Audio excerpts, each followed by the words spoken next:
Bonjour et bienvenue. Alors aujourd'hui c'est le tirage de la pleine lune du 9 octobre qui aura lieu à 22h55 heure française.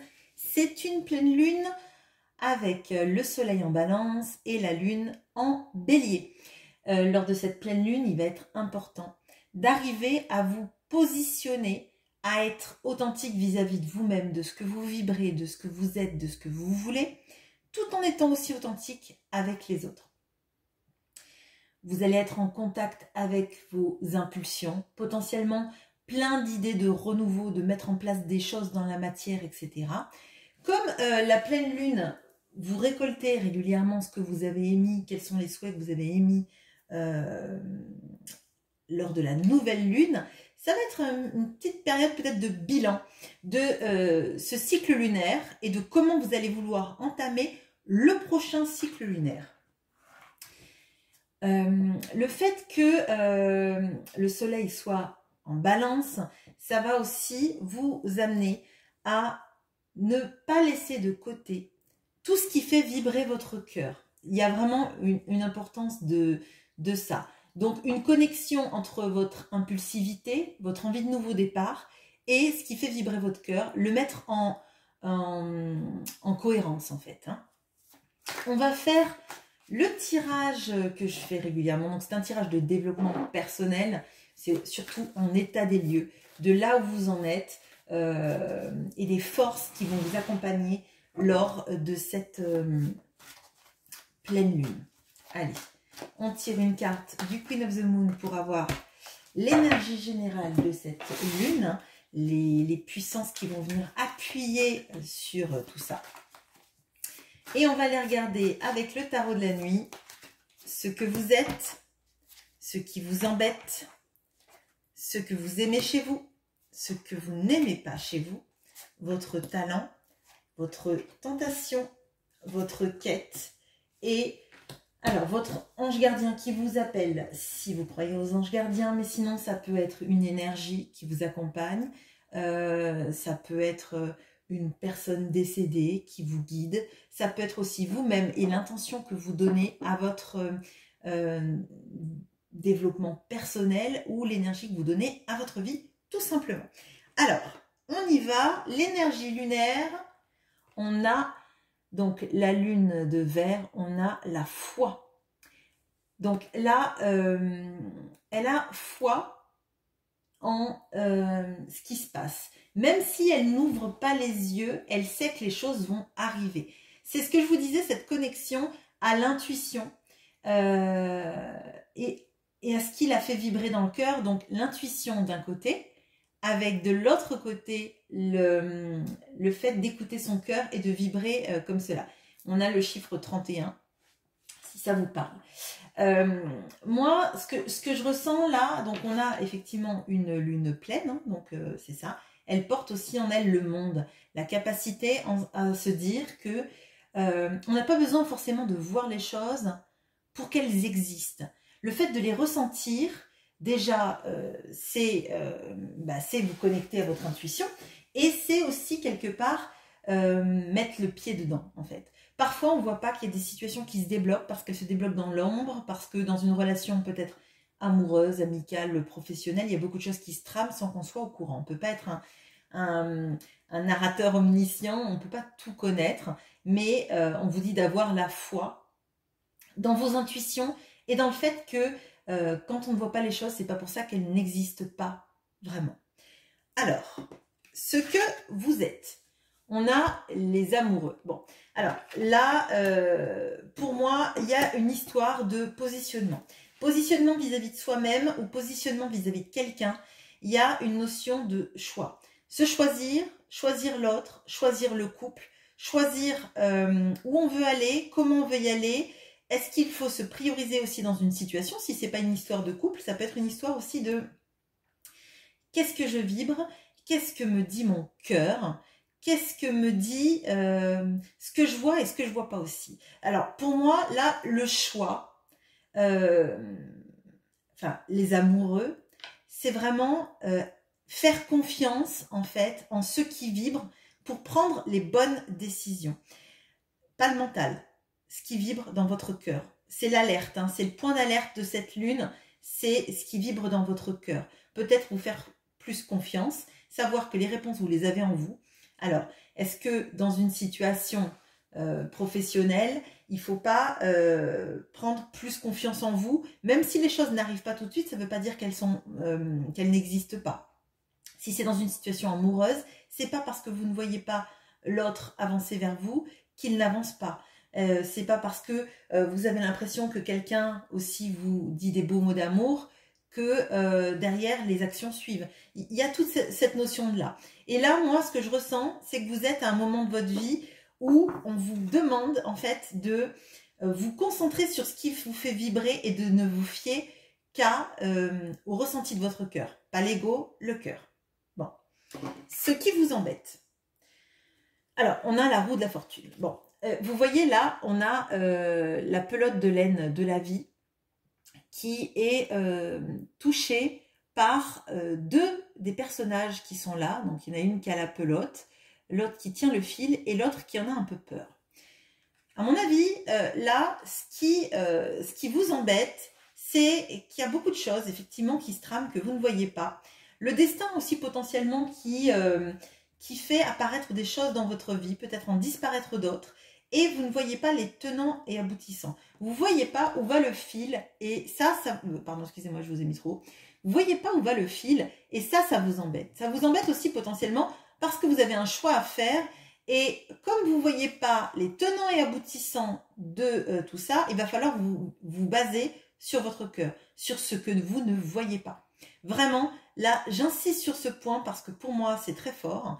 Les choses qu'on ne voit pas existent pour autant. Là, le fil, il a un bout. C'est obligé qu'il a un bout. Même si vous ne le voyez pas, même s'il dépasse de la carte, il y a un bout de la pelote de laine. Voilà, excusez-moi, c'est peut-être un peu abstrait pour vous. Moi, c'est clair, mais c'est clair parce que c'est moi qui le dis et qui le ressens. Bon, si je ne suis pas assez claire, demandez-le-moi en commentaire et je tenterai de vous expliciter du mieux possible mon propos. Alors, ce que vous aimez chez vous. On a l'impératrice. Bon, là, vous avez quand même 3 arcanes majeures hein, quand même sur le début du tirage. Bon, alors, moi, là, ce que je vois là, c'est que il y a beaucoup de choses qui sont en train de se dérouler à l'intérieur de vous, comme, alors j'allais dire un renouveau. Je sens en fait des énergies de printemps. Alors, on est en automne, mais pour moi, il y a énormément de choses, d'abondance, de la valeur qu'on a, qui existe. Et je reviens encore avec cette carte, parce que l'impératrice, dans tous les jeux de tarot, ou en tout cas dans beaucoup de jeux de tarot, c'est une femme enceinte. Elle porte le monde en elle, comme là en fait. Elle a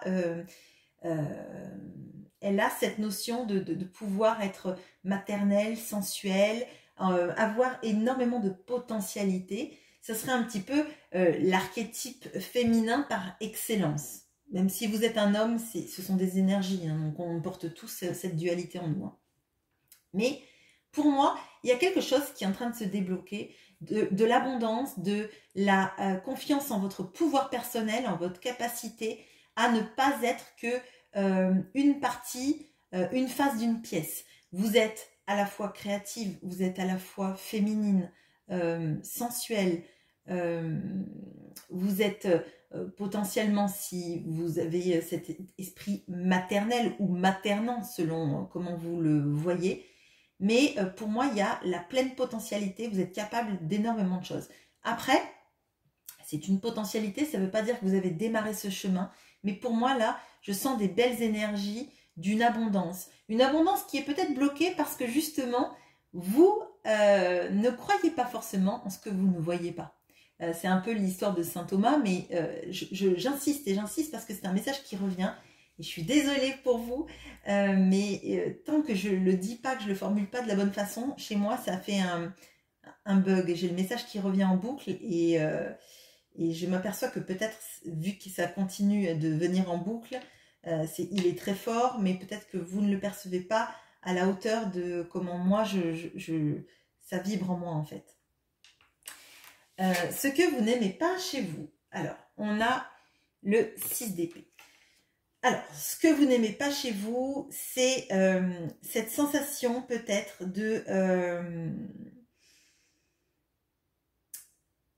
Alors, moi là, ce que je ressens, c'est l'envie du départ, mais de ne pas y arriver. Il y a quelque chose qui est encore bloqué chez vous, de cette envie d'ailleurs, d'envie d'autre chose, de départ sur le chemin, que vous bloquez.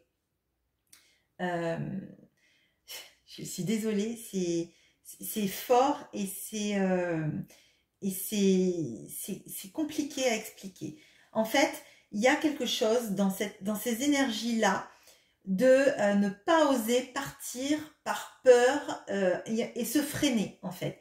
Mais c'est pas un départ, c'est pas un déménagement que je ressens là. C'est plutôt de changer les choses et de se sentir bloqué parce que comme on ne voit pas les tenants et aboutissants, on a peur qu'en partant sur son élévation, sur son chemin personnel, il y a quelque chose qui bloque.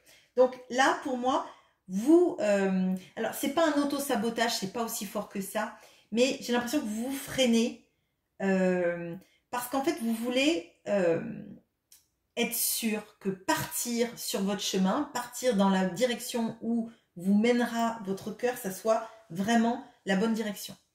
Il y a beaucoup de personnages qui ferment les yeux là.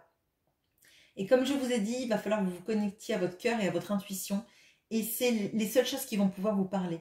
Je pense que vous n'allez pas avoir là des gros signes de l'univers. Alors peut-être des petits signes, mais vous n'allez pas avoir vous n'allez pas avoir la réponse factuelle en fait, qui va vous mener sur le chemin. Si par exemple, vous cherchez un travail, vous n'allez pas ouvrir un journal et voir le nom de l'entreprise qui va apparaître. On va pas ça va pas être aussi clair que ça. Peut-être plus clair que mon tirage, mais ça vous me direz en commentaire. Mais voilà. Votre talent. Alors, on a le 9 de coupe. Votre talent, c'est d'être capable, en fait, d'arriver à être heureux, heureuse par vous-même, en fait. De vous attirer une sorte d'abondance de là où vous voulez être. Là, il y a des cartes quand même très fortes et plutôt très positives. Et moi, ce que je ressens, c'est qu'en fait, vous êtes plutôt moteur dans votre vie. On sent plutôt des énergies de quelqu'un qui se fait toute seule ou tout seul, qui est capable d'attirer l'abondance, qui est capable de réaliser beaucoup de ses rêves. Et dans cette pleine lune, on récolte ce qu'on a semé. Et je pense que là, c'est pas forcément une énergie de récolte que vous avez, mais c'est une énergie de prise de conscience de tout ce que vous avez mis sur votre chemin, tous ces petits cailloux qui tracent votre voie. C'est pas parce que vous ne verrez pas le bout du chemin que ce chemin, vous n'en avez pas fait une grande partie. Donc là, pour moi, vous avez des fortes énergies à arriver là où va votre cœur, que ce soit sentimental, professionnel ou dans vos projets personnels. Là, il y a le chemin qui se fait, qui se trace parce que vous l'avez amorcé de la bonne façon. Et même si vous ne voyez pas le bout de l'itinéraire GPS, c'est pas pour ça que l'itinéraire n'existe pas. Le bout du fil existe et il a été tissé aussi par vos soins. Votre tentation. Alors, on a le 6 de coupe. Votre tentation, potentiellement, c'est... alors, c'est un peu l'écueil de ce qui a été bien avant et de s'y mettre comme dans un cocon. La tentation, c'est de rester dans une zone de confort parce qu'on y était bien, parce qu'on a toujours connu ça. Alors, c'est peut-être pas une zone de confort, c'est peut-être plutôt une zone de sécurité. Une zone de sécurité que vous avez connue auparavant, qui vous allait bien et qui peut-être vous tire un peu en arrière, justement parce que c'était le haut de la pelote. La pelote qui existait. Et maintenant que vous avez déroulé votre fil, on vous invite à aller chercher le bout que vous ne voyez pas et pas à rester dans la petite rebelote là, le début. Voilà, enfin, je suis désolée, c'est très fort et en même temps, je vois bien que c'est compliqué à expliquer, mais pour moi, en fait, on vous invite vraiment à démarrer le chemin et pas à rester dans votre zone de sécurité, ce que vous avez toujours connu, parce que là, vous avez développé des compétences et qu'il faut suivre votre intuition, vos impulsions, et là où votre cœur vibre, et votre cœur, il ne vibre plus en arrière, il vibre pour des énergies d'avancer avec toute la potentialité que vous avez d'avancer. Votre quête.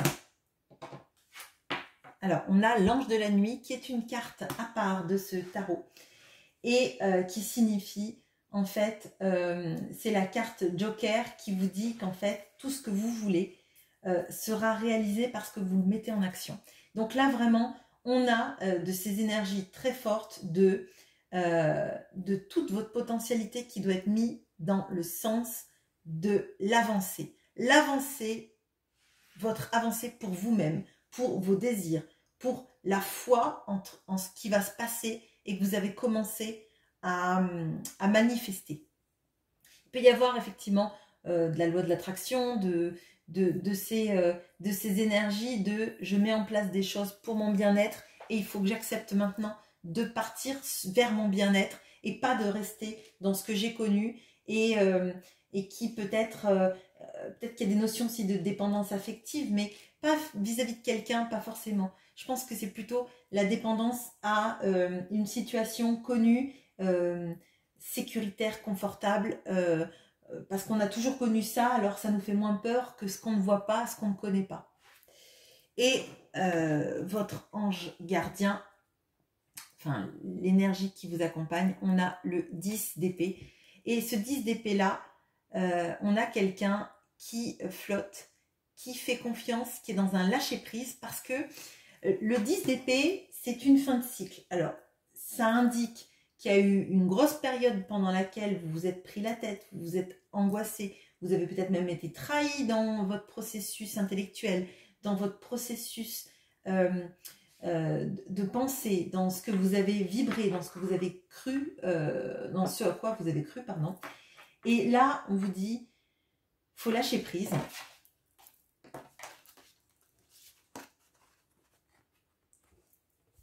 Faut lâcher prise, faut voir de l'avant, faut avoir confiance que quand on a connu un 10 d'épée, quand on a connu un 10 de bâton, forcément, derrière, on twiste sur un as d'épée, un as de bâton, quelque chose de positif qui nous donne dans un meilleur élan.